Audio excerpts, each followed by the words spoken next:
have a combination of those hypertrophies. Let's do a little review from last week. Scagnelli. Right axis or Scagnon.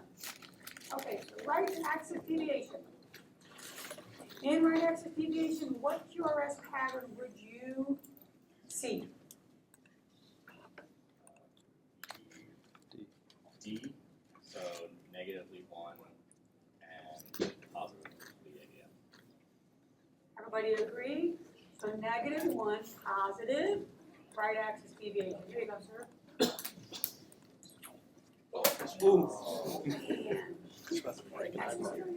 So delta, okay?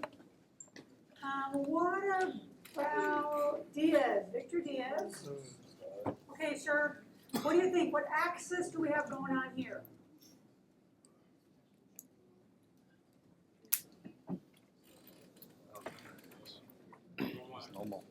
Normal axis.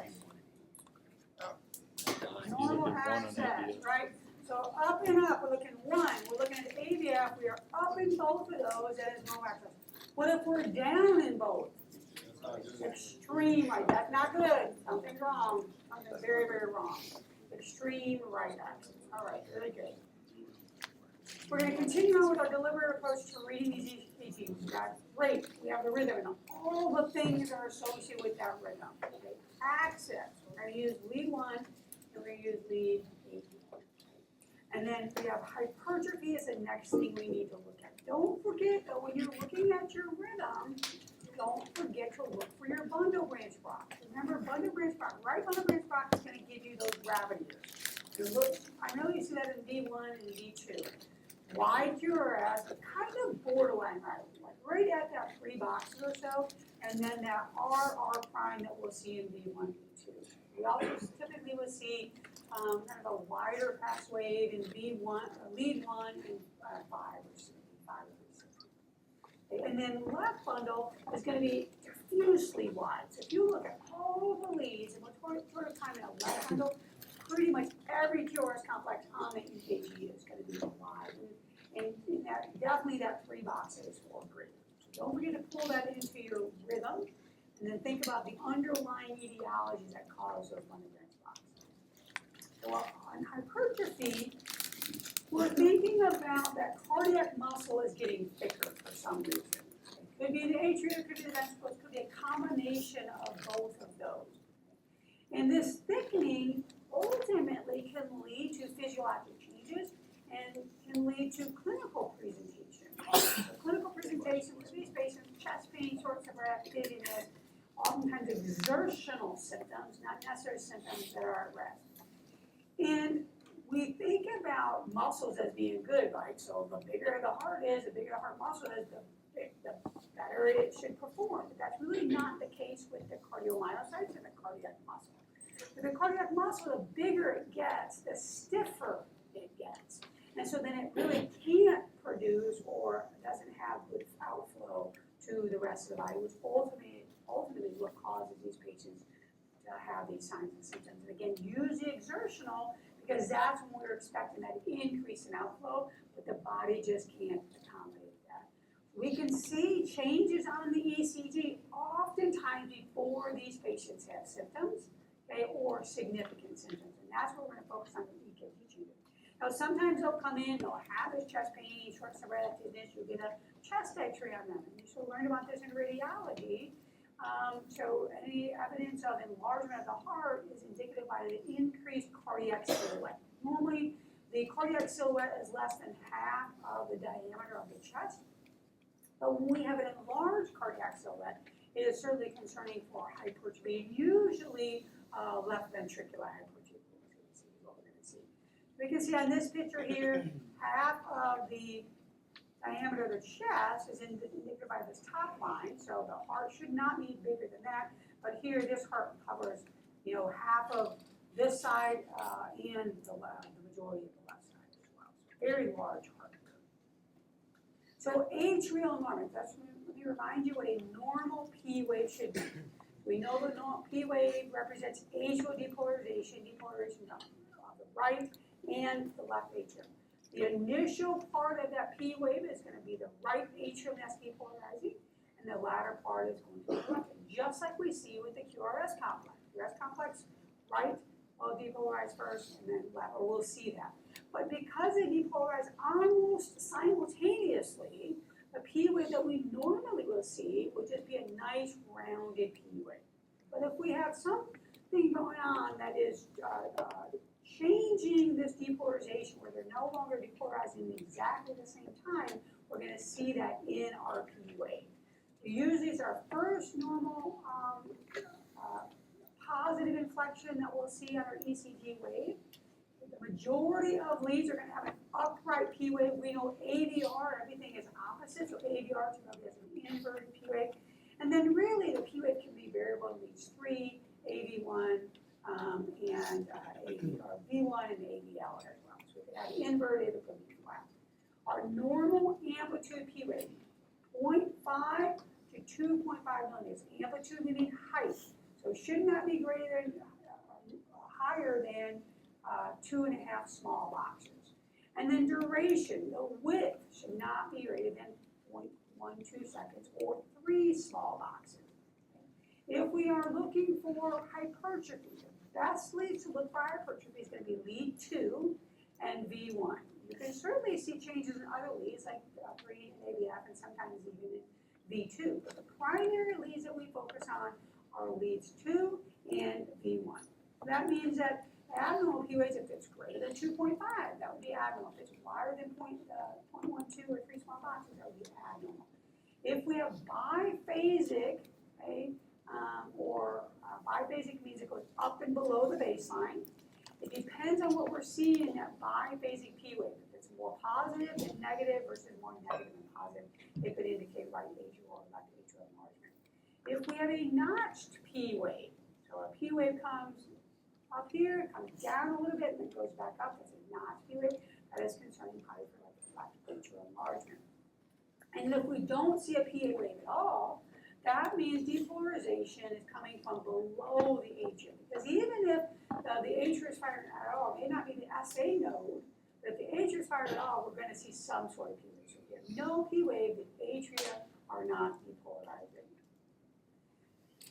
Things that can cause right atrial enlargement. Well, we know that things that affect the right side of the heart are typically pulmonary things. So pulmonary hypertension. We have increased pressure in that pulmonary artery, and that is ultimately causing enlargement of that right atrium. COPD, somebody that has a pulmonary embolism, especially if they have more chronic pulmonary embolism. And then think about the valvular structures on the right side of the heart, the tricuspid valve, the pulmonic valve. You can have stenosis. If you have stenosis, that means that valve is not very pliable. And it takes a lot of pressure to be able to push the blood from the atria down to the ventricle. And so that atria is going to get thicker and thicker and thicker, trying to push the blood down to the ventricle. And then we have some systemic diseases as well. But pulmonary hypertension, if you see that, I would really look at lead 2 and V1. You see that in the stem, and make sure they don't have atrial enlargement. So for right atrial enlargement, the parameters that we're looking for is we're looking for this peaked P wave. That peaked P wave greater than 2.5 millimeters or 2.5 small boxes in amplitude. We're primarily going to be seeing lead 2, maybe 3, and maybe F as well. And then we're going to look at lead V1. In V1, we're looking for a biphasic P wave. But what we're seeing with that biphasic P wave, so it comes up above our baseline and back below, the initial component is more positive than the terminal component. So we can see if we measure here and then up, we've got about 1, 2, almost 2 big boxes. Then if we go below baseline, we only have about a box. So it is more positive than it is negative. Okay, that's your initial component because that represents depolarization of the right atrium. The second part represents depolarization of the left atrium. We're looking for those peaked P waves in lead 2. Okay, and then here's another example of that biphasic P wave. We definitely see a much more prominent P wave above baseline than we do below the baseline. And here's the thing, they don't have to meet both of these parameters. If they only have peak P waves in lead 2 or 3 or AVF, you see it there, then that is right atrial enlargement. If they only have a biphasic P wave in V1 with the initial component more positive than the terminal component is negative, that meets the criteria for right atrial enlargement. So this right atrial enlargement, that peak P wave, we call that P pulmonale. P pulmonale, because again, we think about pulmonary problems that typically cause right atrial enlargement. Here's an example of a very peak P wave, greater than 2.5 boxes. That by itself tells us this patient has right atrial enlargement. We've got greater than 2.5 small boxes of our P wave. This patient has right atrial enlargement. This patient also has right atrial enlargement. We have a peak P wave here. We also have that V1 with that biphasic P wave where the initial component is more positive than the terminal component is negative. So this person actually meets both parameters, but again, you don't have to have both. If you look at this one, we have peak P waves, but look at our P wave in V1. Our P wave in V1 looks okay. It's not biphasic. Does that mean they don't have right atrial enlargement? No. They've already met one of their criteria. You don't have to meet both criteria. So peak P waves, pulmonary hypertension would be the most common thing. For left atrial hypertrophy, hypertension is going to be the most common etiology, the most common cause. And then after that, we have valves on the left side of the heart as well. We have our mitral valve, and we have an aortic valve. If you have stenosis in those valves, we're still going to have the same problems that occur on the terminal portion of that P wave. So the criteria for left atrial enlargement, we're looking for a wide wide P wave, okay, that's notched at the top. Wide P wave that's notched at the top. And we're going to look for that in lead 2. And then we're going to go back to V1 and look at V1. This is an example of V1. We have a biphasic P wave, but the terminal component is more negative than the initial component is positive. So we come up here about not even quite a box, but we are definitely more negative down here, running into about 3 boxes negative. Okay, so this is significantly more negative than this is positive. Again, they do not need to meet both criteria. If you have a wide P wave with notches at the top, as long as it meets specific criteria, then that itself is indicative of left atrial enlargement. If you have a P wave in your V1 that looks like this, where that terminal component is more negative, that is indicative of left atrial enlargement. So that notched P wave, we have to have meet specific parameters. You would be amazed when you really start looking at EKGs how many times that P wave is notched, and you would have never noticed it before. So we're looking for specific parameters. The notches, the tops of both, the peaks of both of those notches must be at least 1 box in between, so 0.04 seconds, 1 small box. It must be at least from peak to peak, 1 box, 0.04 seconds. The base, okay, the width of that P wave must be at least 3 small boxes or 0.012 seconds. So those are the parameters that must be met for us to say that this is left atrial enlargement. Here's an example of left atrial enlargement. That P that we're seeing, that wide P with the notches, we call that P mitral. P mitral. So P pulmonale for the peak and P mitral for the wide. So here we have a wide P wave. We have the notches, and the notches here are greater than 1 small box, and the width, the base of this P wave is greater than 3 small boxes. 3 small boxes here, 1 small box up here. Same thing you can see here in lead 2. Here is an example. If you kind of blow this up a little bit, you can see if this meets the parameters here. We've got a peak P wave here. We have a notch here and a notch here. Greater than 1 small box in between those P's, those notches, and then the base of that P wave is greater than 3 small boxes. If we look at our V1, we have a little bit of an initial component here, but that terminal component is much more negative than the initial component that's positive. Meaning the left atrium is highlighted by a more negative component. We've got a P mitral here. We have notch P wave here, meeting our parameters of at least one box, small box here from peak to peak, and then 3 small boxes wide. And then again, if we look at our V1 here, we don't really see much of a change in our V1 here. Little bit, kind of, a little bit of positive, a little bit of negative, but it's a little bit more equal. But it's kind of interesting because if you look here, you can actually see some component of your P wave down here as well. Right? So when we put this all together, a normal P wave is going to be that nice rounded P wave. Okay? It's going to be with our normal parameters. It's not going to be greater than 2.5 boxes tall. Not going to be greater than 3 boxes wide. In our V1 is either upright, okay, or it can be biphasic, but when we look at the V1 that's biphasic, it's equal above and below baseline.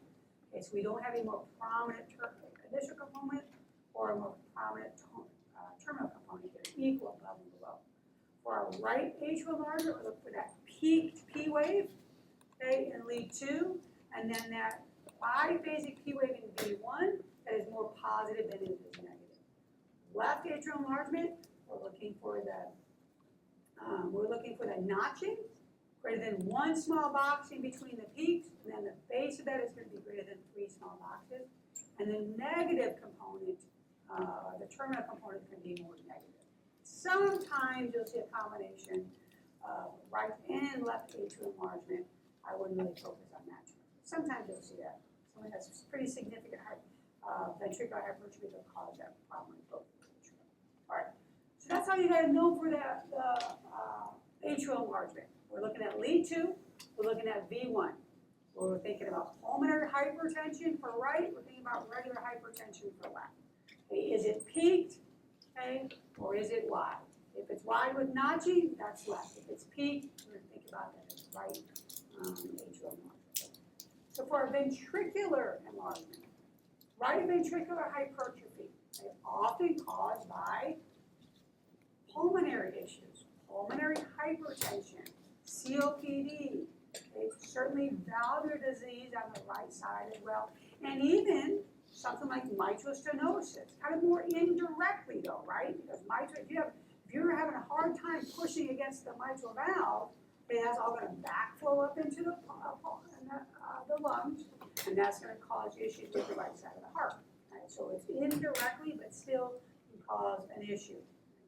And then if we have chronic left-sided failure, we're going to have that same problem. We're having backflow of that blood back up into the lungs, and that's going to cause a problem on the right side of the heart. Tetralia below, okay. The diagnostic criteria, a little bit more for our ventricles. Diagnostic criteria, you must have these. Right axis deviation. Okay, so right axis deviation. QRS cannot be wide. It cannot be wide. In the setting of wide QRS, you will get false readings that this looks like hypertrophy, but it's not necessarily hypertrophy. So you must have a normal QRS. And we're looking for reversal of that R wave progression, meaning we're having a prominent R wave in V1, but we normally have a small R wave in V1. Here we have a prominent R wave in V1, okay, and then we're going to have more of a prominent S wave in that V5 and 6. Dominant R wave in V1, greater than 7 millimeters tall, or that R to S ratio is greater than 1. Dominant S wave in V5 and 6, greater than 7 millimeters deep, or R to S ratio is greater than 1. Do you need to know these? You do. You must know these. These are very, very important for you because these are the parameters, the diagnostic parameters. The supporting criteria. You might have right atrial enlargement. We might have right atrial hypertrophy for sure. We might see that strain pattern. I'm going to show you that strain pattern. And the reason why I think the strain pattern is important to kind of have in your mind is because we recently had a patient sent to the emergency department that the primary care provider was certain they were having a massive MI. They're having like that. And it's really the person just had hypertrophy. And the hypertrophy looks ugly on that strain pattern, so I'll show you that. And then we're going to have some deeper S waves as well. But the primary thing you need to think about is this top part, the diagnostic criteria. So the first thing we're looking for is that right axis deviation. We're down in one and we're up in AVF. That is right axis deviation. If you have someone in a STEM that comes in, they have pulmonary hypertension, we're going to think about things that can cause. If you look at your EKG and it doesn't have right axis deviation, it is not right ventricular hypertrophy. There is something else going on. Okay, you have to have right axis deviation as part of your criteria.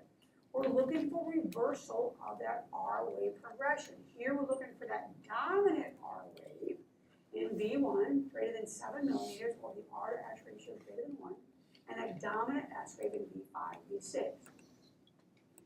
And then the other thing we may see is this stream pattern. Again, for the novice person looking at an EKG, if you saw somebody that came in and they have these deep inverted, depressed ST segments way down here, deep inverted T waves, I think legitimately, you would look at that and be like, well, that is very concerning. There's something going on. Why? That is normal for someone that has hypertrophy, both right and left ventricular hypertrophy. This is a normal part of the hypertrophy, this strain pattern that you may see. So this person, this EKG, is right ventricular hypertrophy. So the first thing we're going to look for, we're going to look at that axis. Okay, I am down, more negative in V1, and my AVF is more positive. Okay, so I have right axis deviation. All right, next thing I'm going to look for is, do I have reversal of that R wave progression? Do I have a prominent R wave in V1? Does everybody think we have a prominent R wave here in V1? Yes. Yeah, we sure do. Normally, that R wave should just be real small, but now it's very prominent, greater than 7 millimeters, 5, 6, 7, almost 8, or the R to S ratio is greater than 1. Or our S is this big and our R is this big. So we know our R to S ratio is definitely greater than 1. And then we're going to look in V6 as well. We have a more prominent S wave, and then greater than 7 millimeters, or our R to S ratio greater than 1. So we have 5, 6, 7, about 8 millimeters. So that meets your criteria. Do we see any significant strain? There's a little bit of strain here, especially in V2. You can see we have not as much as the previous picture, but we definitely have a little bit of T wave inversion here, and a little tiny bit of ST depression, and that is your strain, a little bit of strain pattern there, a little bit of strain pattern here. I want you to remember that normally the T wave, okay, goes along with the predominance of your QRS complex. Meaning if your QRS complex is more positive, normally the T wave is positive. If your QRS complex is more negative, normally the T wave is negative. Well, here we've got a positive QRS, but a negative T wave. So that's your little bit of strain. So for right ventricular hypertrophy, that's it. Those diagnostic criteria in the setting of a person that probably has pulmonary hypertension or some sort of underlying lung disease. For left ventricular hypertrophy, most common cause is going to be hypertension. Valvular disorders on the left side of the heart can also cause left ventricular hypertrophy. And then something like a PDA. And this is going to be in the setting of a normal QRS. Why QRS complexes often look like hypertrophy, but it's false. It's a false visualization of hypertrophy. This is in the setting of a normal QRS. It doesn't mean that these patients don't have hypertrophy. You just can't call it in the setting of a live QRS. So something called Sokolow-Lyon criteria. That is typically what is used, or previously called Scott's criteria. That is typically what we use to help us identify if someone has left ventricular hypertrophy. So we have a normal QRS, less than 3 small boxes, okay? And we're going to look at 4 leads. We're going to look at V1 and V2. We're going to look at V5 and V6. Okay.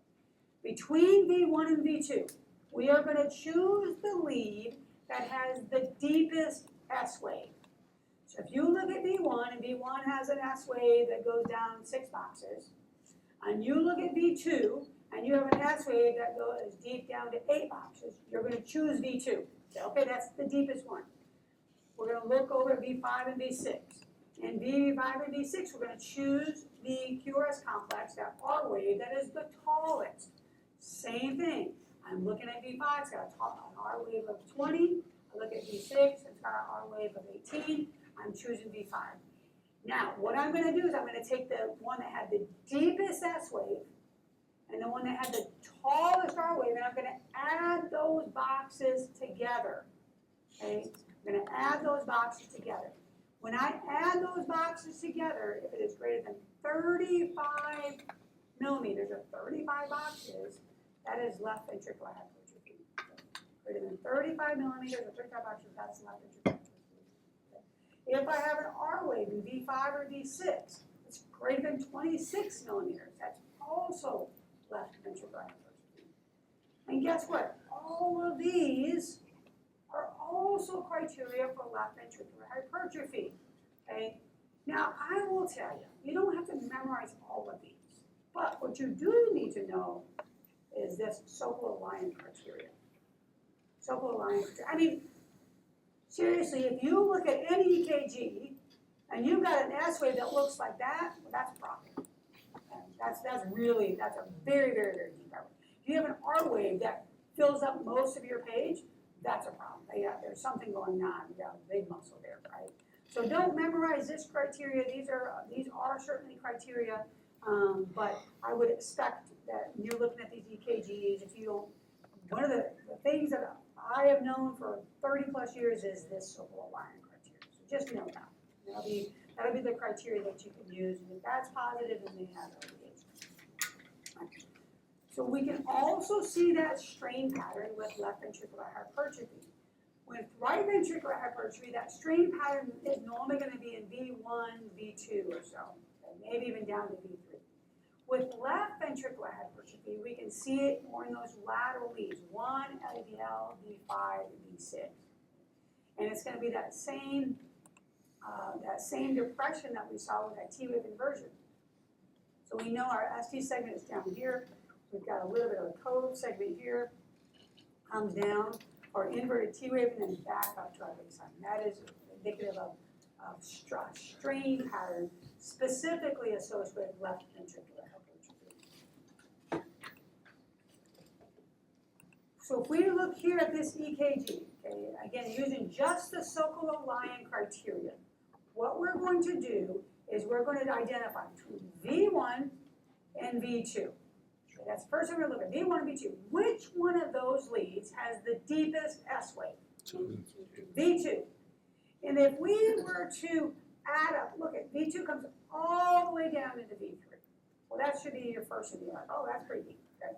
So all the way down into V3. If we were to add all that up, it's about 40 to 45 millimeters. Okay? Well, what did we say the parameters were? What is the number we're looking for? Greater than 35. We've already met the parameters, but just for sake of going on, okay, let's look at V5 and V6. And between V5 and V6, which one is the tallest R wave? V5. V5 is the one that has the tallest, and actually comes all the way up into here. Okay, so if you add all these together, so V6 is about 25, this is 5, 10, 15, 20, 25, 30 or so. So now we're running upwards of 70 to 75 millimeters in our boxes. That is left ventricular hypertrophy.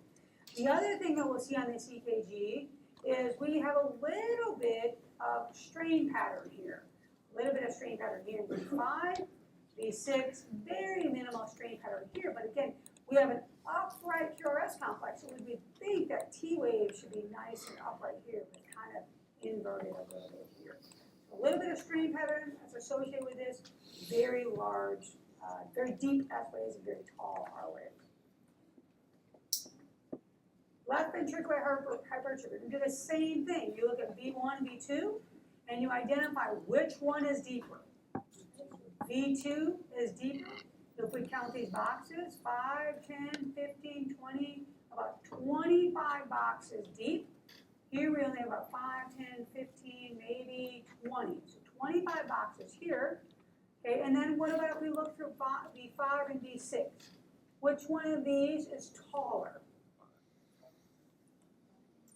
got 5, 10, 15, that's about 17 or so, right? And here we have 5, 10, 15, maybe about 16. So oh, very similar.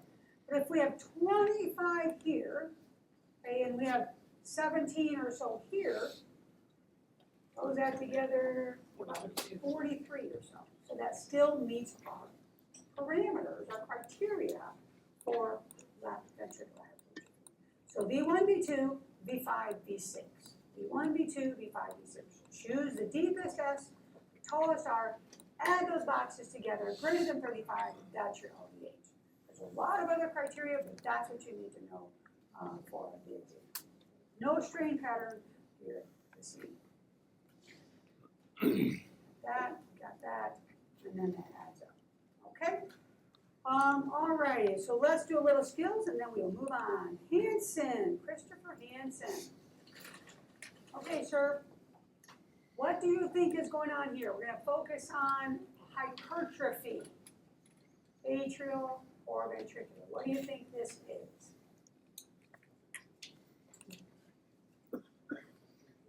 Left ventricular hypertrophy. And you think that because you looked at what?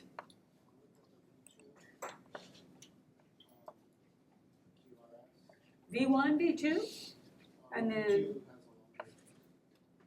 yep, V2 is much deeper than V1 is, okay? Yep, V5 goes way up there. What else do you see in V5 and V6? A little bit of a strain pattern too, right? So a little bit of a strain pattern there as well. So, yes, sir? It is a winter green spot. Could be. Yeah. You wouldn't be able to call it. Like, you wouldn't be able to specifically say that this is LVH, right? Because it's too wide. Too wide. I won't give you anything like that. You're not going to be like, oh my God, this is it. But is it it? Is it? Or not?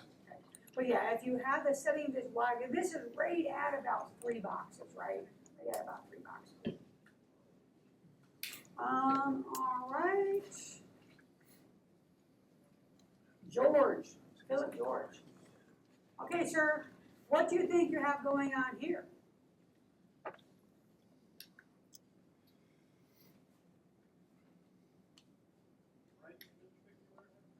Right ventricular hypertrophy. Where's your axis?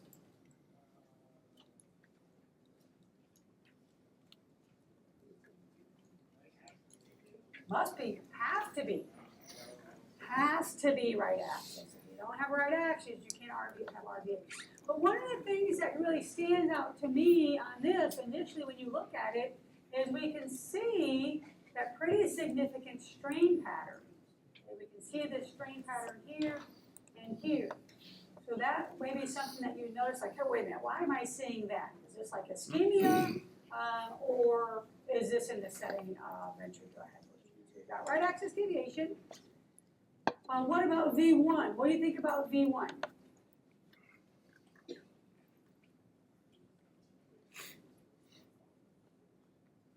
T-wave is inverted, that's that strain pattern.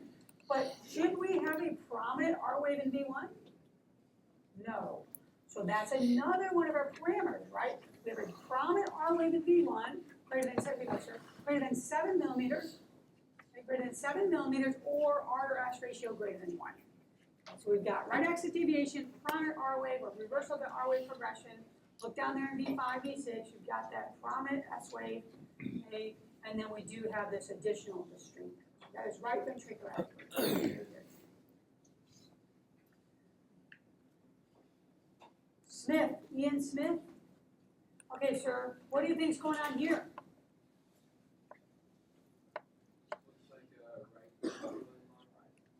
Right atrial? Yeah, so what is your parameter for right atrial enlargement? P wave greater than 2.5 small boxes, right? Greater than 2.5 small boxes, peak P wave, and then of course we don't have a V1 here, but if we did, we'd look at V1 and see if we have maybe that biphasic P wave, more positive than negative, right? And then this is a history of smoking person, Boswell. Okay, ma'am, what do you think's going on with this person that smokes?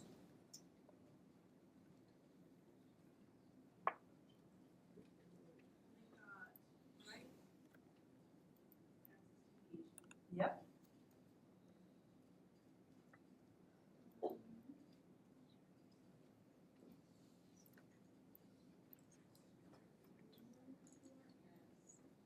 Normal QRS.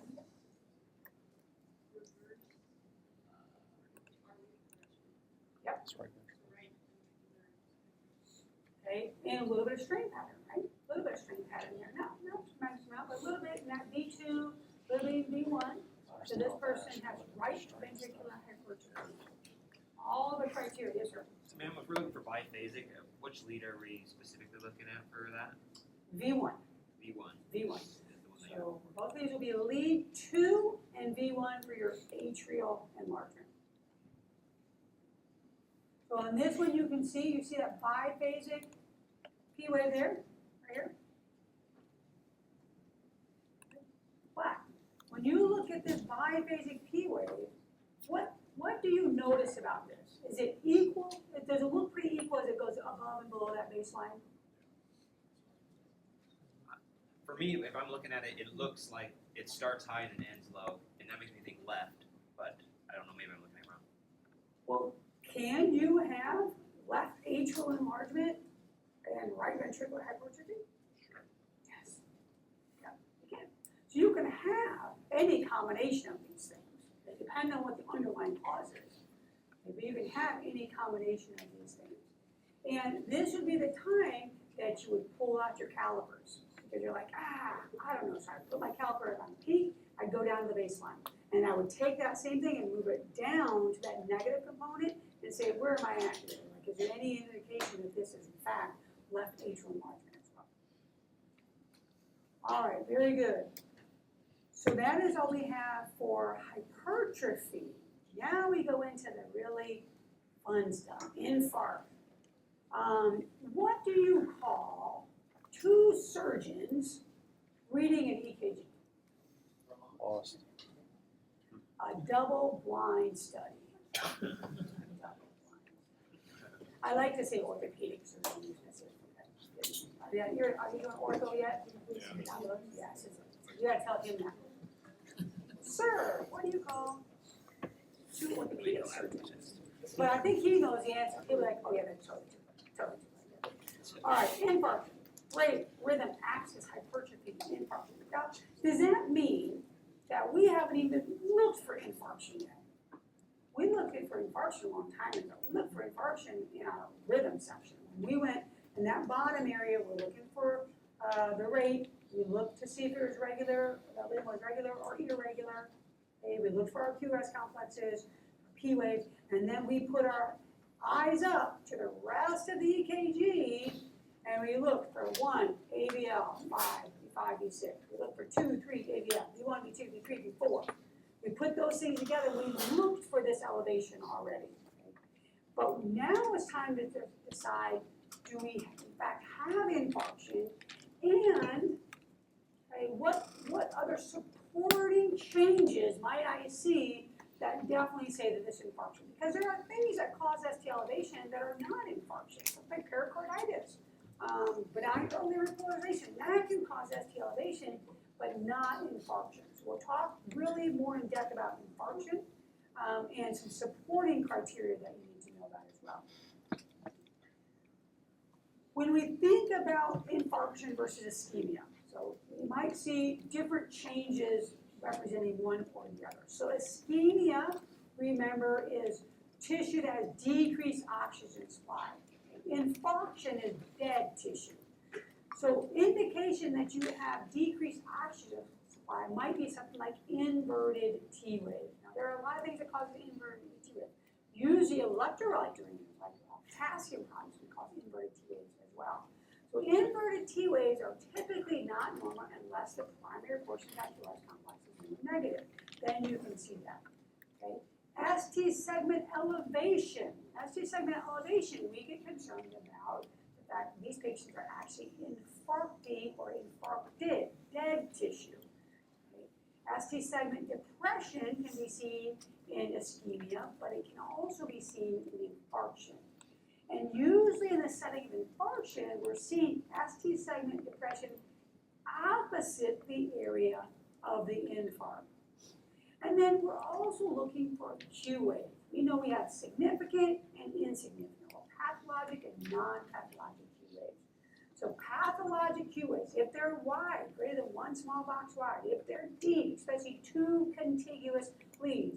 And again, when we say two contiguous, we're not talking about V1, V2, V3, V4. We're talking about, V1 and V2, V3, V4, 1, ADL, 5, 6. Those leads that look at the same part of the heart. If that QRS complex is more than 1/3 the total height of that Q wave is more than 1/3 the total height of your QRS complex, okay? Or if we have Q waves in our precordial leads that are extended beyond V1. So Q wave in V1 is very normal. Usually we'll have actually a QS wave in V1, very, very normal.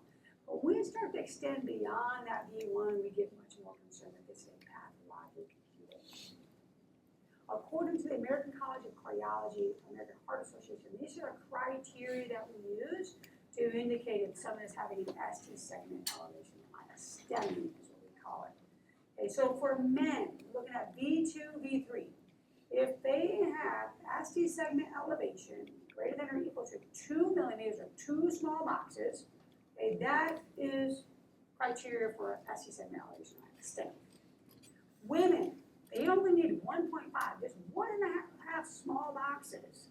If they have elevation 1.5 small boxes in V2, V3, that is criteria for a STEMI.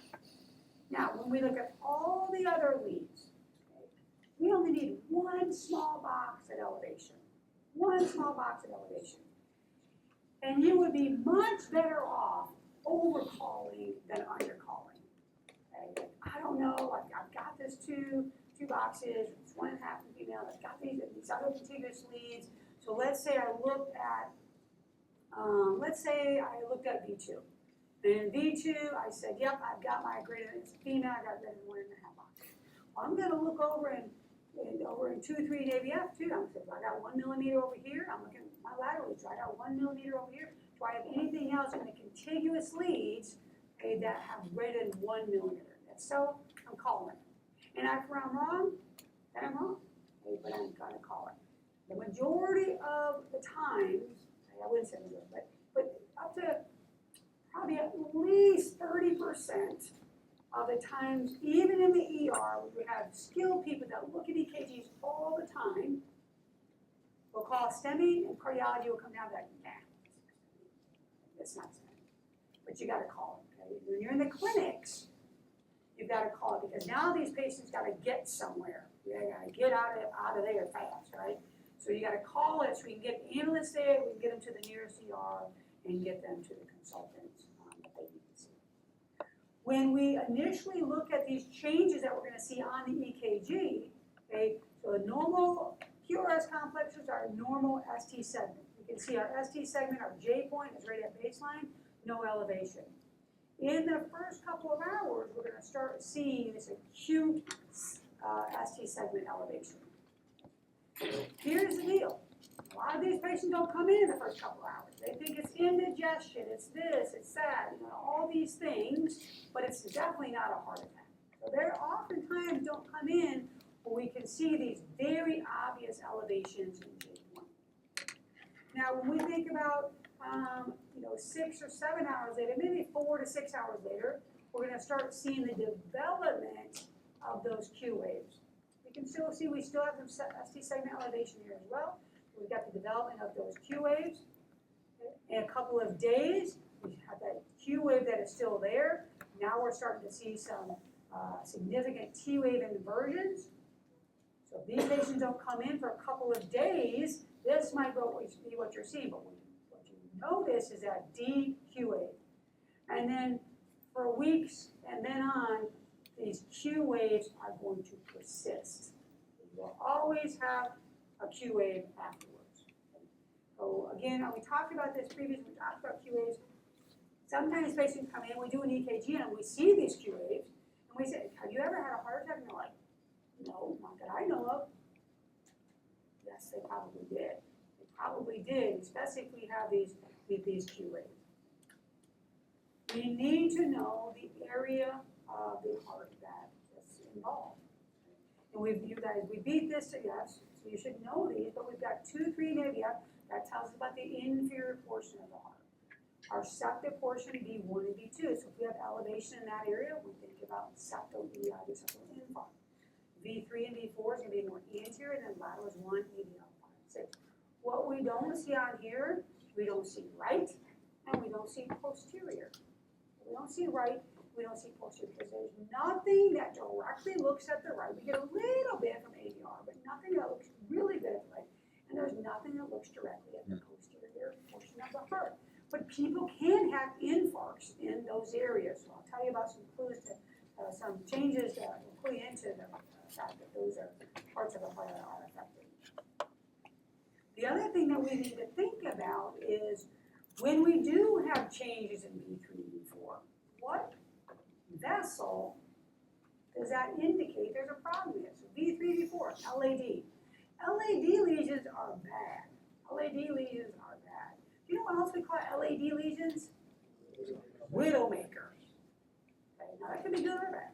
But nonetheless, it's typically not good. 2, 3, AVF, right coronary artery. Well, right coronary artery supplies blood supply to the SA node. So we knock that out, we can have all sorts of dysrhythmia. Left circumflex as well. Posterior, again, nothing looks at the posterior part of the heart, so we'll talk about what we look for that. The right coronary artery, left circumflex. Okay, so I wouldn't take time memorizing this. Dr. DeBoer will go through this again.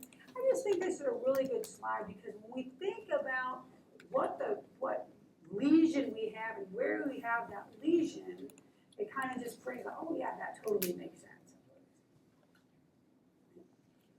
I mentioned those ST depression that we may see. ST depression that we may see in the setting of an acute STEMI.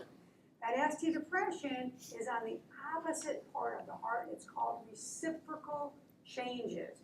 And if we see reciprocal changes, oh yeah, this is not pericarditis. This is a STEMI. Like that has really honed you into the fact this is in fact a STEMI. This is an ST cellular elevation MI, and I need to get someone on the phone.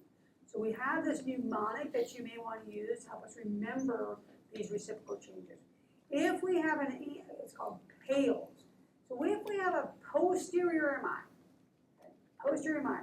we are going to look in the anterior leads and the septal leads. So posterior MI, we're going to have elevation, but in the anterior septal leads, we're going to look for that ST depression.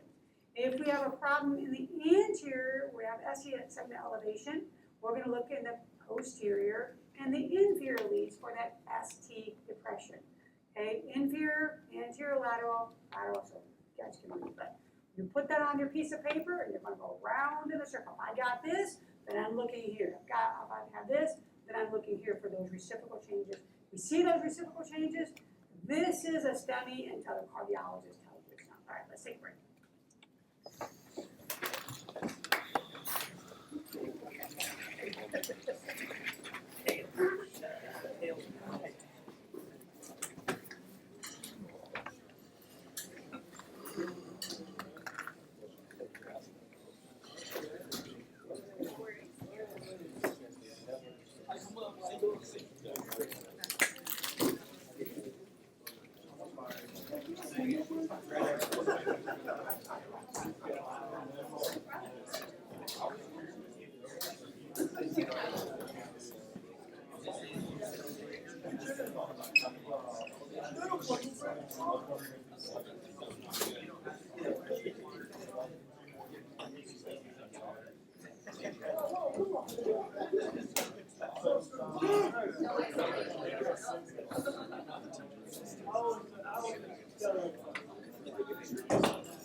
Does it equal 30?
I don't know, I feel like I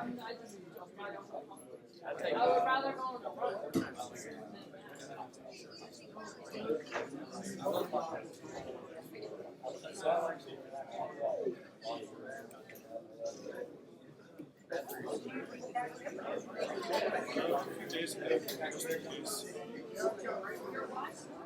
I mean, I'm not just, they turn, they see me going.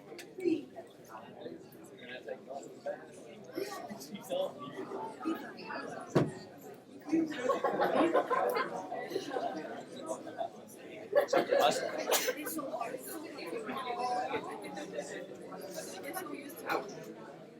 Get it, look. Woke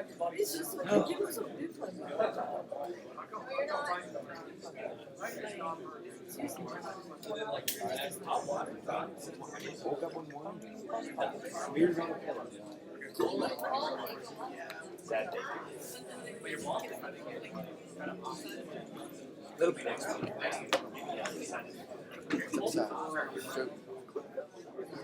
What was that thing that you guys did the other day? Recover. Who says that? Cover your shorts. Well, I mean, I know what it means, but in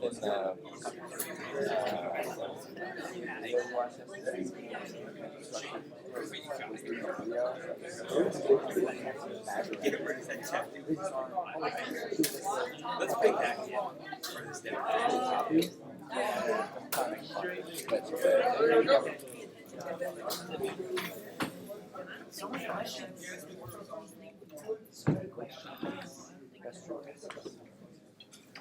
You might not know.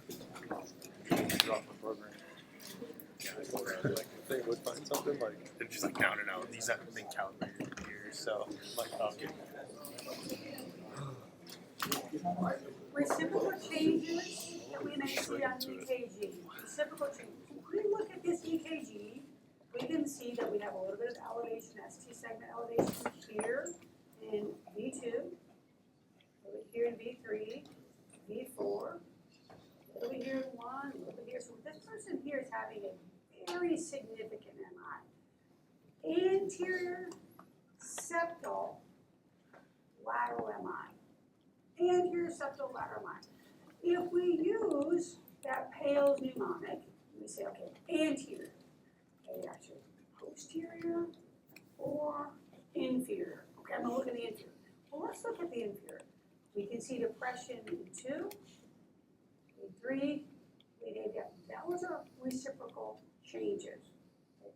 If we say lateral, P-A-I-L, lateral, inferior and septal. Okay. So lateral MI, I'm still seeing those inferior changes. The septal leads, I'm not seeing inferior because I'm seeing actual ST segment elevation. Right? That's how we use that Pale's mnemonic. If I've got a problem here, I'm going to look at the opposite using that Pale's mnemonic to say, do I see reciprocal changes?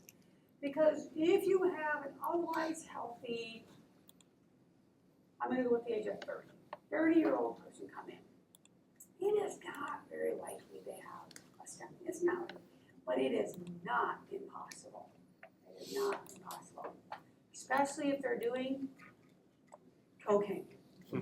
Cocaine. Cocaine actually causes coronary vasospasm, and it can cause an area of the heart to become ischemic and infarct. So we want to make sure that even though these patients are young, I mean, I've done troponins on people. I had a young kid when I was working in Brady. Brady is truly the middle of Texas, in the middle of absolute nowhere. This 13-year-old came in, no, I'm sorry, 16-year-old came in, chest pain. It was like 1 o'clock in the morning, and I just laid down. Because out there you do 24-hour shifts. And so I just laid down to get like 2 seconds of sleep. And I'm like, wow, it's good. But anyway, I did troponin on him. 6 years troponin is like 5 times normal. 5 times normal.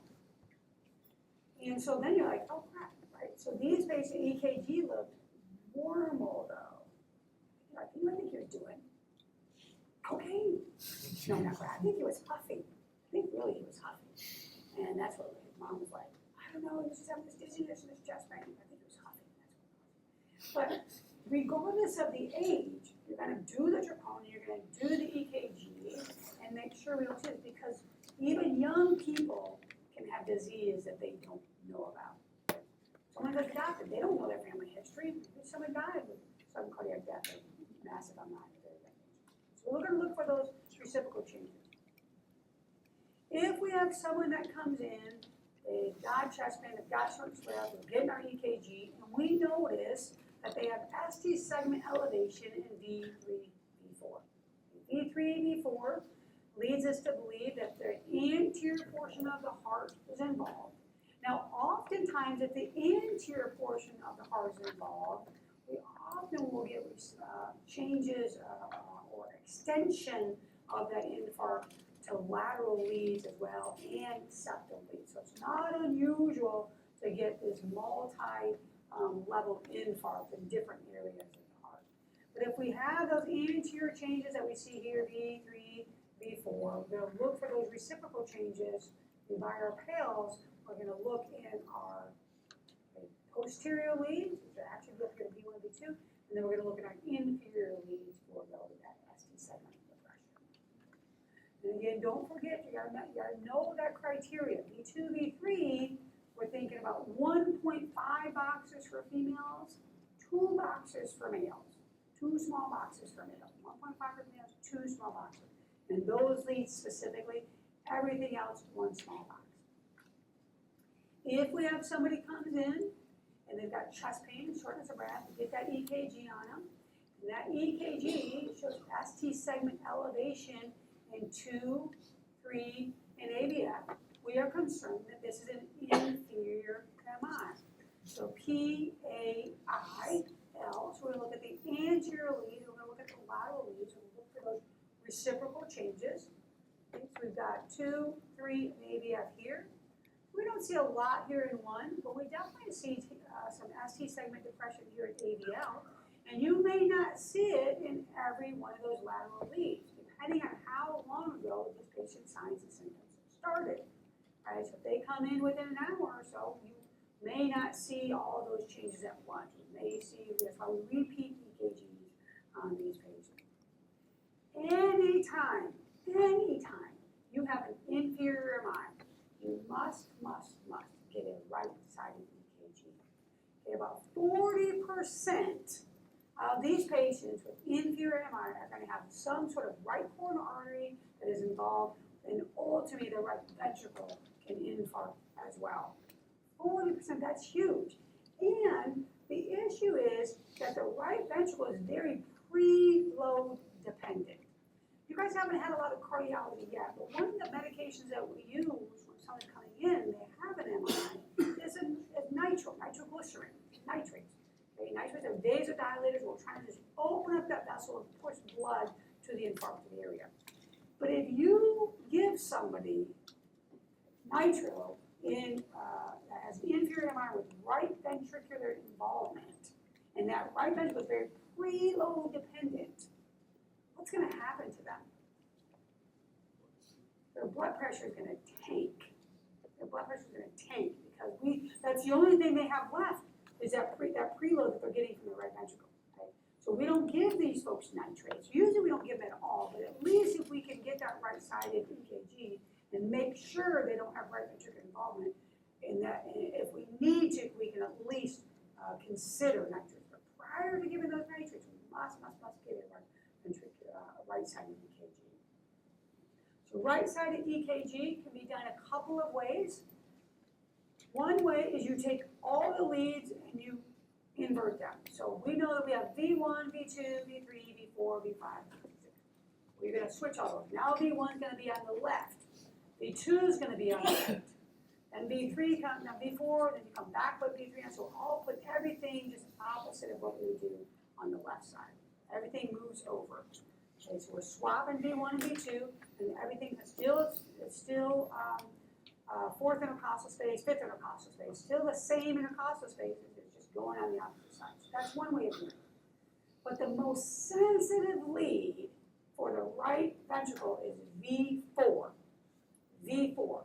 So sometimes you will see that people will just take V4, they'll plop it from on the left side and they'll put it right over to the right side, the exact same spot. So I don't expect you to remember where V4 goes right this second, but you've got to know where V4 goes. Mid, clavicular. So anterior axillary for V5, mid axillary for V6, and V4 is the what intercostal space, do you remember? Fifth intercostal space, mid clavicular line. So we're just moving that over. So really just for females, right about the inframammary line, or just below the inframammary line. For males, right about the nipple line is right here, just below that, the nipple line. The nipple line is considered the fourth intercostal. So you can move just that V4 over, And when we move that V4 over, what we're looking for is elevation in that V4. And we're changing it, and you have, and this will say, this here you can see it says V4R. Most of the time what I'll do is on the top of the EKG, if it's a complete right-sided EKG, I put right-sided EKG at the very top in big letters, so they know this is a right-sided EKG. Okay. Even if I only move V4, I'm still writing right-sided EKG, and then I'm changing V4 to V4R. Right-sided EKG, and then just what I do, I change all of those. If I move everything over, I'm taking V1R, V2R, V3R, V4R. So that way you have no thought of this was a right-sided EKG. Everything tells you that this is a right-sided EKG. So here we have elevation in our V4R. Now, another thing to look at to kind of, before we do this right-sided EKG, to kind of give you an indication if the right ventricle is involved, is we can look at these parameters here.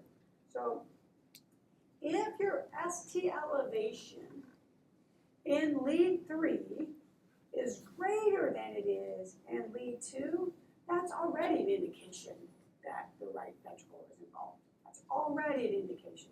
Doesn't mean you don't do the right-sided EKG. It just tells you like, oh yeah, I'm pretty sure. So I mean, definitely hold off on any nitrates before I drop your blood pressure. Okay? And not only can you drop your blood pressure, you can kill them.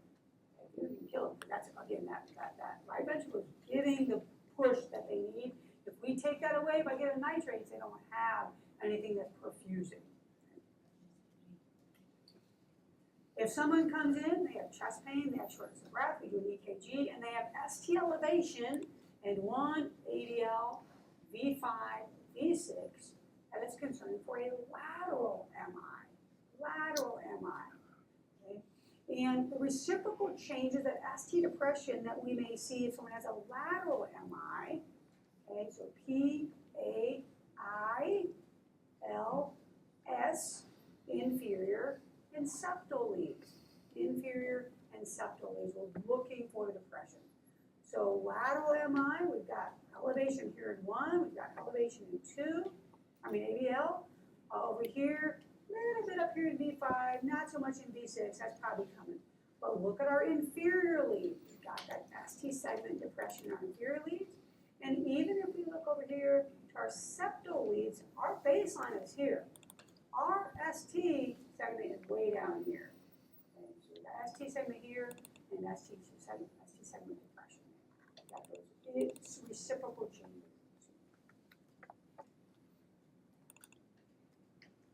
If someone comes in and got that chest pain and got that shortness of breath, and do an EKG on them, okay, you look at V1 or V2, and if you see something that looks like this, so this is ST segment depression, but it's specific in that it is horizontal depression. That is a very unusual depression, where it comes down, it almost goes right straight across before it comes back up to baseline. It's horizontal depression. That is very concerning. This person is having a posterior infarct. We're not seeing ST segment elevation specifically in these leads. This is depression, but oftentimes a posterior infarct is usually associated with a lateral MI or inferior MI. Not, but you can have about 10% of people will have an isolated posterior MI. Remember, nothing specific looks at posterior portion of the heart, so you've got to look at V1 and V2. And at V1 and V2, if they have this very weird presentation, we have this horizontal ST depression, like, uh-oh, I know what I need. I need to get a posterior EKG. Posterior EKG. So with a posterior EKG, what we're doing, we're taking leads 4, 5, and 6. 4, 5, and 6, okay? We're moving them to the back. We're moving them to the back, just underneath the scapula, same side, so it's going to be left side. And we're calling them V7, V8, and V9. Okay, so we're looking, now this allows us to look back here in the heart, the posterior portion of the heart comes the back. So 7, 8, 9, and it goes from lateral to medial. So V4 becomes V7. V5 becomes V8. V6 becomes V9. So 7, 8, 9. And what we're looking for, okay, so if we see this on an EKG, look at this horizontal depression. Horizontal, but very unusual. If we see this, we need to get that posterior EKG. V7, V8, V9, and we're looking for ST segment elevation. ST segment elevation, once we get that posterior EKG, is indicative of a posterior MI. If we looked at this, can you guys also see that in 2 we have some elevation? Lead 2 here we have some elevation, lead AVF has some elevation. This person probably has a lateral MI and then has an associated posterior. It's probably not an isolated posterior MI, but a lateral MI that's going to the back portion of the heart. And that can be from that left circumflex that is being affected. There's a posterior coronary artery that can be affected as well. So we're looking at an inferior MI, right-sided EKG. Right-sided EKG. If we have horizontal depression in V1, V2, we've got to add the posterior EKG. We talked about LAD lesion as being the widowmaker. Well, the sign that we say that's associated with it is this Wellen sign, Wellen syndrome. Okay, Wellen sign or Wellen syndrome is highly specific for a significant LAD lesion. And what we're looking for in Wellen sign or Wellen syndrome is we're looking for in V2 and V3 biphasic T waves, okay, or deeply inverted T waves. I'm going to be honest with you. If I saw this EKG and I did not know what I know a little bit about EKGs, if I didn't know that, I would be like, oh, look, yeah, I see a little. Maybe they're ischemic. Maybe they just have a little bit of coronary artery disease, a little lack of blood supply. But I don't know that I would know that this is Wellens. That's why I bring it to your attention, because this gets missed all the time. All the time. Usually what brings these patients in is they were out doing something. Okay, so recently I had actually a very good friend of mine that came to the ER. He was out hunting up in wherever, North Dakota, somewhere in the middle of nowhere. Out hunting. While he was hunting, he was walking out to the little stand and he became very short of breath, diaphoretic, no chest pain, but light. By the time he got to the stand, he did not feel well. Sat there for a while, did his hunting, felt fine, came home. Well, his wife is a nurse, so he comes home, and I guess after a few days, tells her this story. She's like, oh my God, are you crazy? You gotta go to the ER. Comes to the ER, this is what he had. Wellens, he had a significant 95% occlusion of his LAD.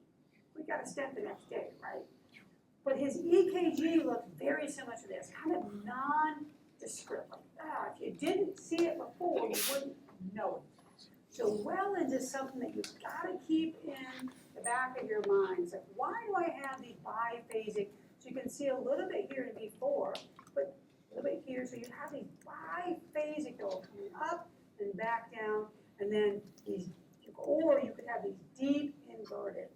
So very, not really all that specific, but it is very specific for Wellens. This is an example of a Wellens sign, Wellens syndrome on EKG. So you can see we kind of come up, we come back down to a low baseline, so we have that biphasic T wave here, and biphasic T wave here. We don't see it here, we don't see it here, inverted here, okay, we don't see it anywhere else. But when we look here, we definitely see here and here.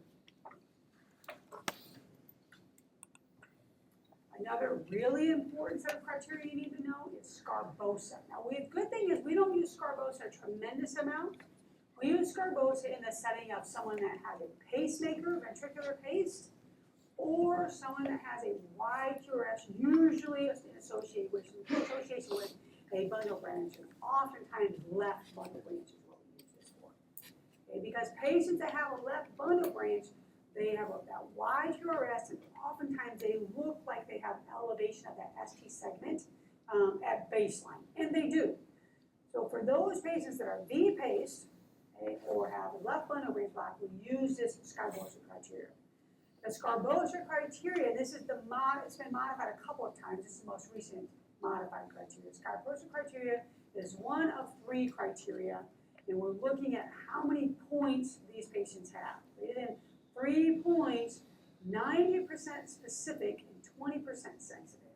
That these patients having an MI, like actively having an MI. So 90% specific, we like that, because if it's there, we're like, okay. 20% sensitive, I don't really like that so much, which means that only 20% of the time, even if you didn't have it, it doesn't mean that even if you don't meet these criteria, it doesn't mean that you'll have it. It's only 20% sensitive. But if you have it, that is good. Okay, we know that this is not false.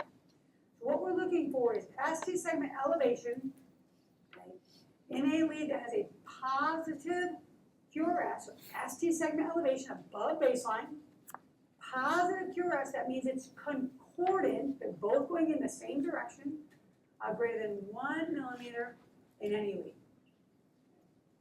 ST segment elevation with a positive QRS complex, so it is concordant, or both are above baseline, greater than 1 millimeter.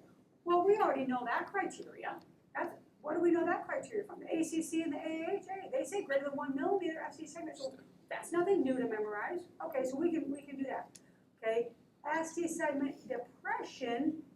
Okay, ST segment for depression here, it is concordant. So in the same way as your QRS complex. If your QRS complex is negative, and you have ST segment depression as well. The problem for us is we think about depression as ischemia, not infarct. But in the setting of a left bundle or a ventricular paced patient or EKG, this is concerning for an active infarct. Okay, active infarct. We have the depression of our ST segment, and the majority of our QRS complex is below the baseline. You can see that here. And we're looking for that in V1 to V3. V1 to V3. We have that 3 points. If 3 points or greater is something that we need to be calling cards about. Okay, and then the last criteria we're looking at is these patients can have they must have significant ST segment elevation that is discordant, meaning the majority of your QRS complex is below the line, but then your ST segment keeps going way up, and now it's greater than 5 millimeters above our baseline. So this is discordant. We have our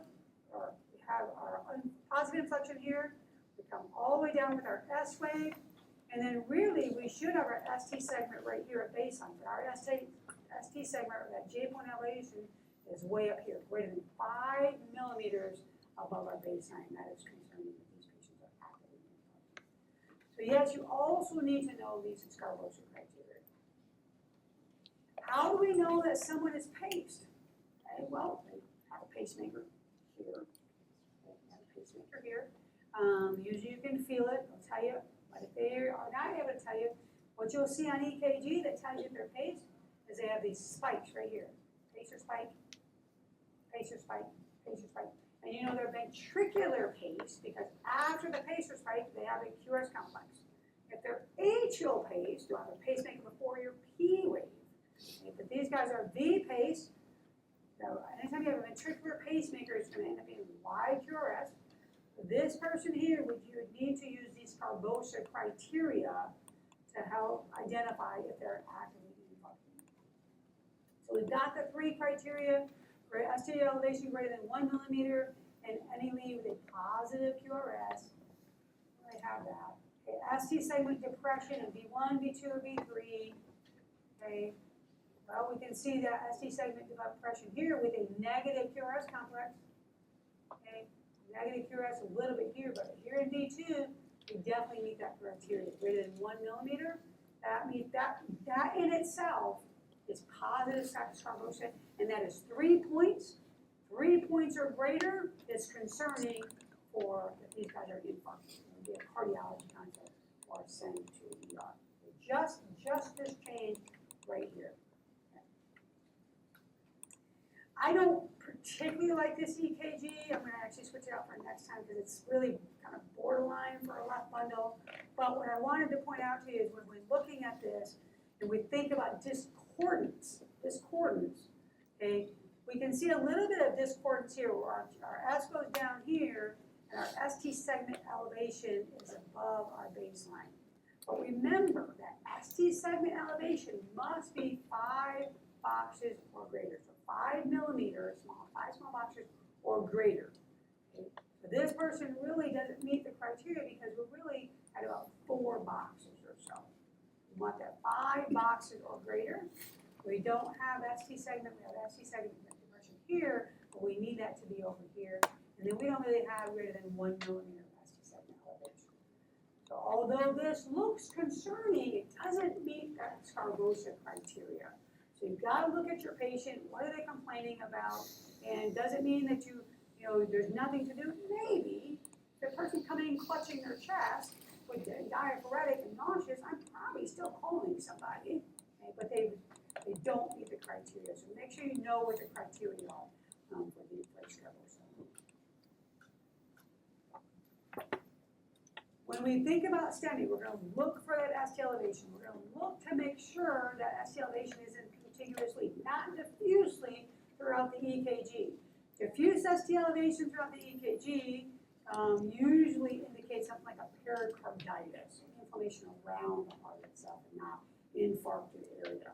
We're going to look for those reciprocal changes. Because those reciprocal changes, if we see those, especially just kind of point out that yes, this is in fact a myocardial infarction. And then you're going to look at your patient. Something that we may see as well, something called tombstoning. Well, that we know that sounds bad, right? But it is indicative of extensive diffuse myocardial damage. And these patients typically have a very poor prognosis, even if they have early intervention. But it's important that we recognize this so that we can provide that early intervention. So tombstoning is these big, tall, our QRS complexes are typically elevated, or ST segments typically elevated, and then that really tall ST segments. We've got it here, we've got some tombstoning here as well. So tombstoning is patients need pretty immediate intervention. They may be talking to you now, but probably not for much longer. Patients can come in and they have that chest pain, they have that shortness of breath. You get an EKG, just certain they're having a STEMI, but the EKG doesn't tell you that. Maybe you see some ST segment depression, but no ST segment elevation. Maybe you see some T-wave inversions. Okay. Those patients, it doesn't mean they're not having an MI. Okay. We need to add a troponin in for those patients, just like we do with a STEMI. Because sometimes these patients are having non-ST segment elevation MI and STEMI. And they still need intervention. It doesn't need to mean, so when people come in with a STEMI, they are going to the cath lab. They are going to the cath lab within 90 minutes. They are going to the cath lab. If the cath lab is not available within 90 minutes, they're getting some sort of thrombolytics. Okay? Did I tell you, I think I told you that. I told you a story about a bathroom story about a guy in the bathroom. So I was working in Uvalde, shipped in Uvalde, and Uvalde is not as bad as Brady, but you still get, like, oh my God, patients are always trying to die. So we get this EMS call, a guy's coming in, chest pain, we see a bunch of chest pain out there. So a guy comes in, chest pain, and he comes in, and, oh, he's dying. He's dying. I'm like, oh, he's gonna die. Like, this guy. He looks like he's probably 40s, maybe early 50s, and ends up being like 48 years old. With every breath, his eyes are like this. And he's looking straight up at the sky. And I'm like, oh, he's going towards the left. He's definitely going towards the left. So we get an EKG. He's got a STEMI. This guy is Scott, the nurse, Scott. Lynn and I worked together for many, many years. And I'm like, well, we are well over 90 minutes from trying to get him to a hospital here in San Antonio. So we have no option up there but to do thrombolytics. And we actually have a bird that's stationed out in Uvalde, but they still got to get revved up and come and get in there. So we're like, okay, we got to get this guy thrombolytics. When he first comes in, his blood pressure is like I don't know, probably 90 over 60. You know, a minute goes by, blood pressure's now like 80 over 40. His pulse was initially 60, now it's like 50, and then it's 40, and then his pressure's 60 over 40. Like he's dying, he was dying. So I'm like, Scott, we gotta get the thrombolytics. Okay, so he goes to get the thrombolytics, and the guy's just like, so we push these thrombolytics and praying that that something will happen. Well, no, nothing happened. So we go 8, like, oh my God. So at this point, like I'm on the phone with cardiology. I'm like, hey, I got this guy, massive MI, he's coming to you. He's like, okay, the cardiologist is amazing. He's like, I will be in the cardiac cath suite waiting for him to come. And I said, well, he's not gonna be able to get there if I don't give him thrombolytics. He said, well, do whatever you want, just get in here. And so we can say, okay, so we give him the thrombolytics. Time goes by, it seems like forever, right? Like a minute goes by, a minute and a half, about 2 minutes, now we're fine. We're about 6 minutes at this point from the time he hit the door. We've given him the thrombolytics already. We're about 6 minutes in. And next thing you know, he goes, oh my God, oh my God, oh my God, oh my God. He said, my pain, it's gone. Oh my God. And sure enough, his blood pressure comes back up. Now his heart rate's in the 70s. He's like, I thought I was gonna, he's like, I saw the light. I was going towards the light. And then all of a sudden it was like, I got sucked back from the light. Like, oh my God. And so he's like, I feel great. Can I go home now? I'm like, hey. So thrombolytics for him saved his life. So these patients sometimes, you know, like he had a STEMI, or an STEMI, you know, we usually don't do thrombolytics, but these patients have to have typically some sort of intervention, especially National Guard Reserve folks, or even when you're deployed, you work in kind of an austere environment, you may have to intervene. So make sure, just because you don't see segment elevation doesn't mean they're not having an infarct. You've got to add repeat EKGs. You've got to add that troponin in there as well. All right, and that is it for today.